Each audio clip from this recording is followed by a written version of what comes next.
fall. I'm telling you, it's gonna get really, really bad because you gotta understand there's no chemistry or anybody else that's cut. You have two of your top wide receivers that are literally gone.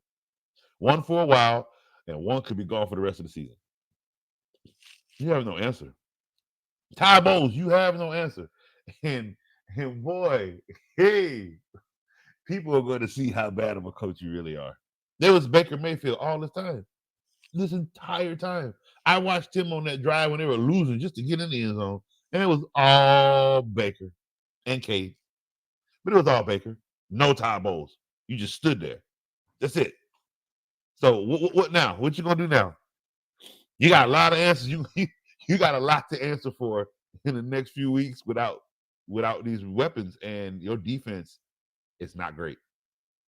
You have the proper, I think you got the proper personnel, but you leading that, it's never in my time of watching football. I'm 40 years old. I've never seen you as a successful coach.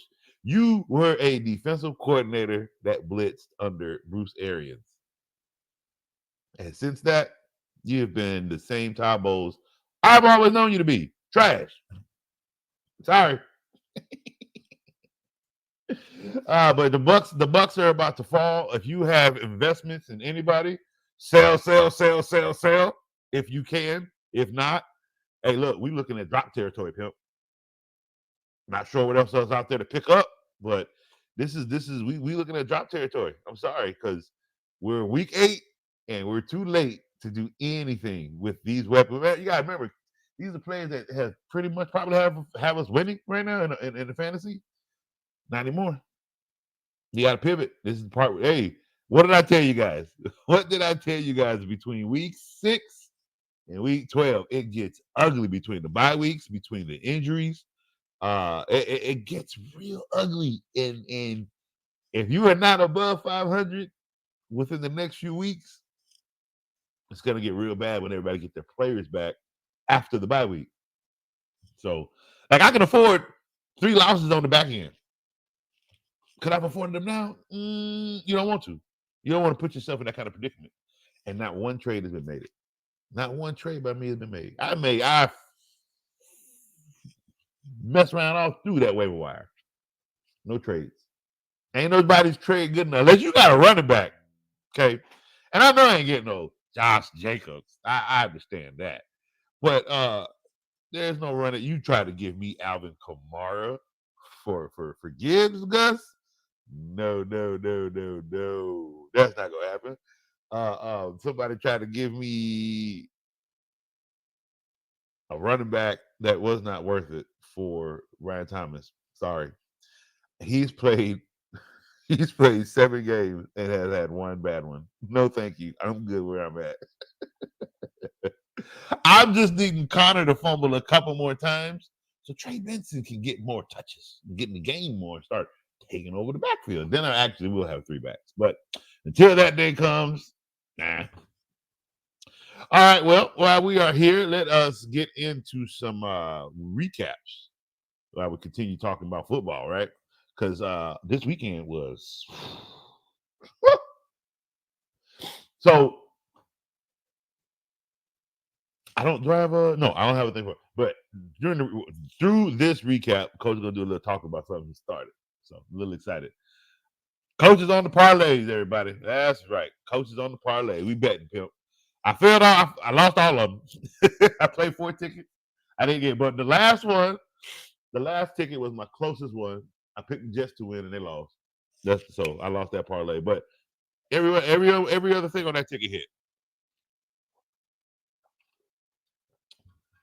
And I'll go through my tickets in a minute here.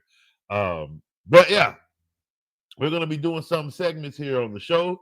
So everybody that likes to bet, yes, sir. I told you guys it was coming. I just told you guys the coach got to do his research, play around with it for a little bit, get a little bit more, get more personal education. I can get education and knowledge from all the ears outside, but you got to do it yourself. You got to let your eyes and your brain process things yourself. I wasn't getting greedy. I didn't get greedy. Every bet I did was a $10 bet.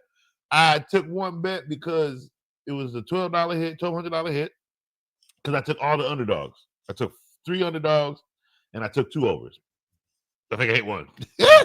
I just wanted to see, and I learned something in that game. And I think the very first one I did was I think I just took an already proposed player prop. I was told, nah, don't ever take a trending. Yeah. See, I learned something that day. Cause one hit, the Devontae Williams hit big, scored a touchdown, anytime touchdown, and he had big yard. He had over 59 yards. I'm thinking, buddy, go. Who is this? Alvin Kamara could get 79 yards. Nah, bro, he had under, so I lost that one, and he didn't score. Alvin Kamara, right? Huh? Yeah. But see, I was just coach, just trying to get a feel of how those different games to play. So yeah, we're gonna do some more spreads. We're gonna get you guys. If you guys like to win money, yeah, let coach win some first. Before I really start throwing, I mean, I'll tell you who I'm gonna take. Don't get me wrong. It's your money on how you bet it. You know what I mean? So we'll get into a little bit of that. If not later today on today's show, that we'll probably save that for a separate show. But yes, coach is on the spreads, and we are doing some betting. I had a great time with it. I don't game hawk and track that stuff like some people. Like, look, you make your bet, sit down and wait. That's all you can do. You know, the stats are gonna do the stats are gonna do the work for themselves. So you picked it. All you can do is sit and wait, right? Um, like I think I picked one team to win, and they were down 14-0 or something like that. The game it was the second quarter. We got so much football left, yes. And it was Detroit, I think, was down, and Detroit ended up winning. Like, come on, I had Detroit winning that game. Detroit was the underdog in that game. That was the one underdog one that I hit. The Patriots, that was my other. I think that was my other underdog, and they lost. But it was close, but they did lose. So I'm learning. I'm learning a little bit on the spread. I'm learning a little bit more on under over, and I'm learning a bit more on total winner. So, and it's just football right now. But yeah, NBA's coming. Any other sports that I love to watch? Yeah, why not? Why not? Look, people win all day. I'm trying to get some of these winners too. And while I win, I'm actually trying to help other people win. Like, I'm not trying to be greedy. If I got to win the numbers, I'm trying to help you out. That's the way I do it in fantasy. I tell you all who to stay away from fantasy, and I tell you guys who to play in fantasy. That's what I'm here for. So I'm gonna do the same thing with these parlays. The same players, right? Uh, all right. So week 7 recap. Let me see here.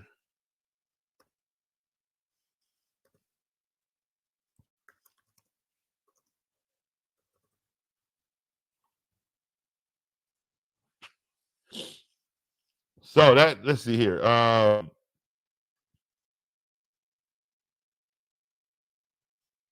So starting with the Broncos and Saints, good game by the Broncos. Saints and Tampa Bay are a little bit in the same situation. For fantasy purposes, you're gonna have to make some abandonments. Like, you guys, if you have Alvin Kamara, I'm sorry, but those numbers are they're gonna fall. I'm so sorry, because this quarterback he's bad. The rookie's not good. Don't know when Carr's coming back, and I think they even lost Chris Olave for a little bit. So the whole team is offensively is just falling apart, and now it's all on Alvin Kamara. And you can say the fans fed up, but I mean, yeah, they fed up. I mean, y'all got nothing, and now they got to sit here with these season passes, and they got to watch y'all crumble. So yeah, they're a little bit fed up. This is why they didn't pay you, Alvin Kamara. The money wasn't going to work it. It wouldn't have been worth the funds. I'm not saying they anticipated these kind of injuries or anything like that, but whatever reason stopped them from giving you funds, it helps. It's going to help them in the future now, because they ain't gonna need it. Jaguars Patriots, good game for the Jaguars Patriots. Patriots going overseas. Ricky playing in the game. Not as much film on them, so I thought they had a bit of an edge on the Jacksonville. But again, Doug Peterson's job was probably on the line, so most likely it had to be a win. So good game for that. We have Titans and Bills again. Amari Cooper.